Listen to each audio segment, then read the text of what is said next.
I'm about to ruin Switch Sports for you guys. Sweet. I'm sorry. Here's what it's going to be.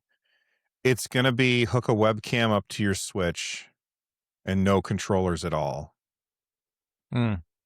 Could be. So we can play Fruit Ninja again, finally. That's what it's going to be. I'm telling you, because then it'll come with a pack-in. The pack-in will be the Switch Sports camera.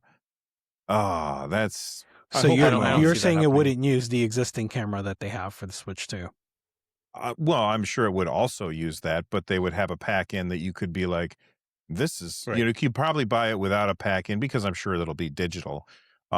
But if you want to get the pack-in for Switch Sports, it'll have like, I don't know, it'll look like a baseball bat or some nonsense. And it'll also be cheaper because, like, they did that with Mario Party. They gave additional Joy-Cons were, it's like, well, for people that don't have more than 2 Joy-Cons, we can make it a deal. So I don't want that though. Like, I don't even want to enter in this conversation. So they're gonna make a camera, and they should call it the Kinect. Right? Oh my God! Instead of a K. They would do that. Oh wait! Oh, he's gonna pull out a Kinect. Oh my God! It has a Nintendo Kinect somehow. Is he? Okay, so for the audio listeners, Carrie has taken off his headphones. He's gone to the shelf that's behind him. He's reached up really, really high and pulled out. He pulled out a Kinect. Xbox Kinect. That's a 360 one. All right, Carrie, I'm going to challenge you now. You ready? So, yes. Carrie, do you remember the dumbass Nintendo NES third-party accessory, the Ultra? Was it Ultra Hand or something? Where like you could do like hand movements in front of it? That wasn't that the NES. That was for the Genesis. There was, I'm almost certain there was one for the NES. Like there was the Power Glove, and then there was this hand thing. But the Power Glove wasn't made by Nintendo. No, it wasn't. These are third party. These are third party accessories, but kids thought of them as Nintendo accessories. Right, and you're saying there's what? There's something like Ultra Hand. Maybe if it's Ultra Hand, that would be hilarious. There was one that was for the Genesis. That was a thing that was like went an around octagon. No, this is like something you set on a desk.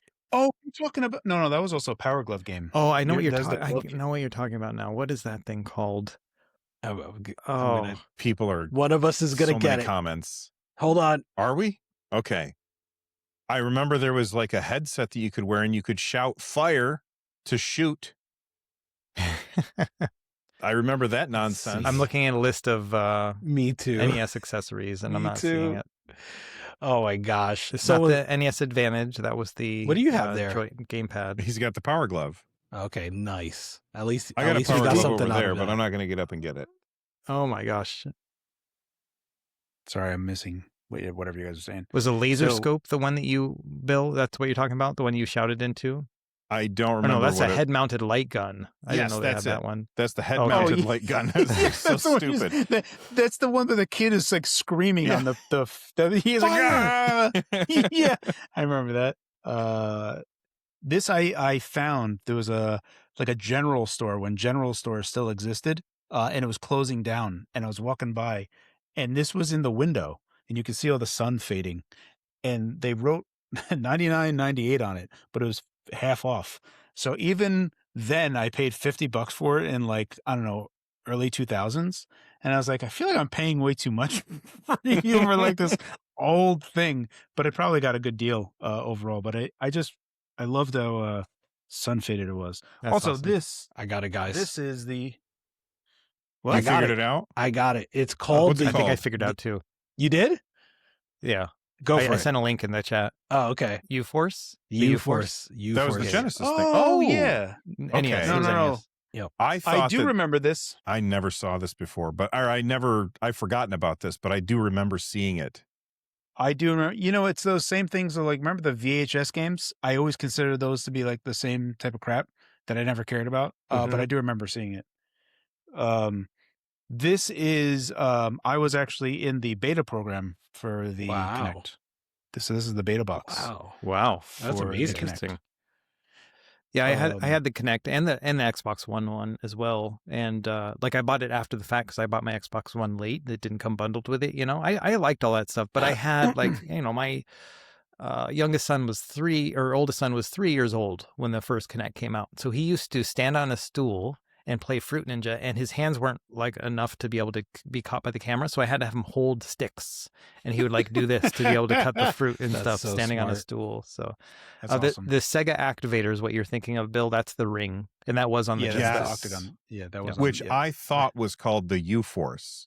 I thought that Gotcha. was the name of it. That's why I was so confused. Seems reasonable. They both were trash, apparently. I'm sure they were. Oh yeah, I mean, the Yeah. Power Glove was also trash. Correct. yeah. Yeah. The Power Glove was crap, but at least it had charm. Yeah. The other ones like the U-Force one just looks like it's Battleship. Yes. It does. That's literally what I always when I saw it. I'm like, why do I want? And also the VHS games, which I was like, why do I want to play these games? Like, Yeah. they're just like, how do they work? They're not interactive. Like I knew at the time, even though I was a kid, I was like, a VHS isn't going to play a game. So I was just really weirded out by that. I should actually look up those things. I always pass them by. What was the I'm sure you can what was the emulate one them. for Sega CD? It started at the Night Night Trap. Yeah, Night yeah. Trap. That was So originally there's a a whole VHS game. like digital studios. I forgot the name of them, but they did Sewer Shark, Night Trap. There was a bunch Sewer of other Shark's ones. awesome. Yeah, Sewer Shark was a one we pack-in had. title for Sega CD. Yeah. I love. There's a lot of charm for that. And then what's the guy that the bald guy, the fat bald guy Yeah, that he was was in? eating the He's a character spaghetti. actor. Yeah, he's a character actor in like a bunch of different. He was in Die Hard too. films. Yeah. So I mean, I really liked it, and it's a game that you can it's just rote memorization of like where the things are that you have to like hit. Mhm. So I just eventually just played it, and there's a part of me that loves FMV games, old FMV games, that video CD quality type of MPEG-1 super blocky stuff. I don't know what it is about it, but it's kind of like when you look at old, like if you look at Windows 95 desktop, right? Or it's like you can now shut down your computer, like that type of stuff.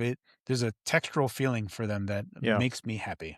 Yeah, the thing about Sewer Shark is if you play it nowadays, the actual screen of gameplay is so small because they only had so much, video memory they could mess with and stuff. I'm just looking it up. So Robert Costanzo was the actor you guys are talking about. So his character's name was Commissioner Stenchler. Like, it's like just the worst. Like, just you already know the guy's like a punk, which is kind of fun.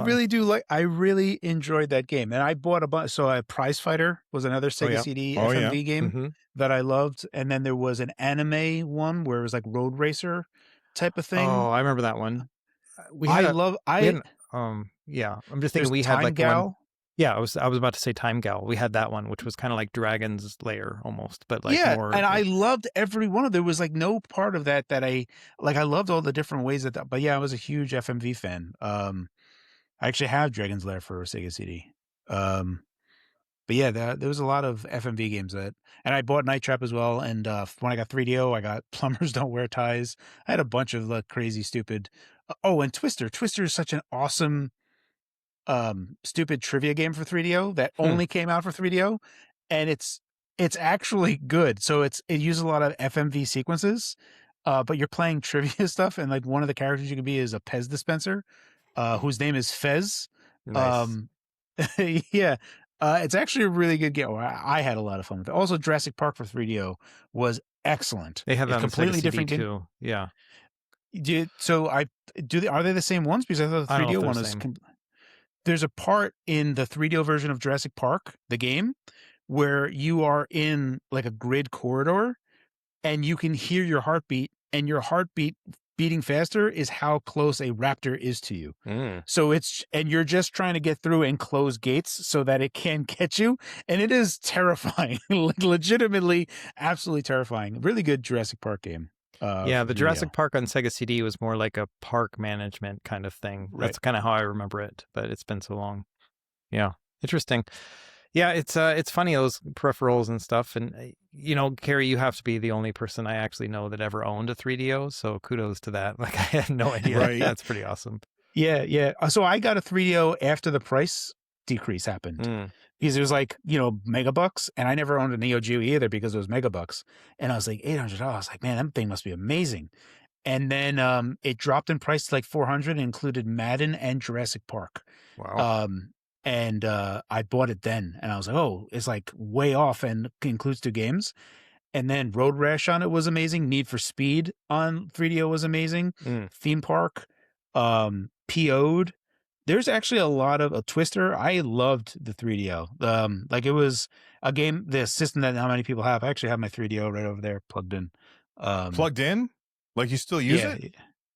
Yeah, so yeah, I play my I play my 3. If you know what's funny is it just plays burned CDs. Like you don't have to chip mod it or anything. It just you just drop in a burned CD and it'll just start playing. That's awesome. Alone in the Dark on 3DO is amazing. One of the better versions that I played. I only ever wanted to play Way of the Warrior because, you know, at the time I was way into like Bloody Fighters, you know, and that was the one I couldn't get my hands on, that and Time Killers, you know. Do I have Way of the Warrior still? I swear, like, I don't remember actually, but Way of the Warrior was one of those ones that, like, oh man, that roster, like, it looks like so many characters. I don't remember how many characters it actually was, but I remember feeling that way. I had learned that my 3DO controller was basically garbage from Way of the Warrior because I bought Way of the Warrior and I couldn't pull off any fireball moves. And then I bought like a crappy third-party controller and then I could. And I'm like, why? Also, I don't know if you knew or not, but do you know there's one controller port on the 3DO. Do you know how you play with more people? You plug into the controller itself. No. So there's like there's another serial port on the you daisy chain controllers to do multiple players. That's so bad. Yeah, it's really just a strange system that I loved. I no longer have Way of the Warrior, unfortunately. It was so bad. Like I played it in emulation. And I was like, I can't believe that I waited all this time to play this crap. You know, but I wanted the Atari Jaguar so bad when that came out. I was like, Aliens versus Predator. Are you kidding me? That game. I want that, but I couldn't afford it. And I worked at a video game store at the time. Jeez. Carrie, audio listeners, Carrie just reached over and pulled out an Atari Jaguar yet again. He's got everything. It's all just around me. Yeah, Carrie, where do you live, by the way? I'm gonna swing by sometime when you're not home. No kidding. Just borrow some things. Yeah, borrow with quotes. This was just a small part of my podcast, the Nerd Nest podcast. And if you enjoyed it, then do me a favor and click on that like button down below. And if you really enjoyed it, then I think you should check out the link in the description down below the like button. It's going to take you to the full podcast so you can check out the entire conversation and a whole lot more. If that sounds good, I hope to see you over there. Stay rad, and thanks for watching.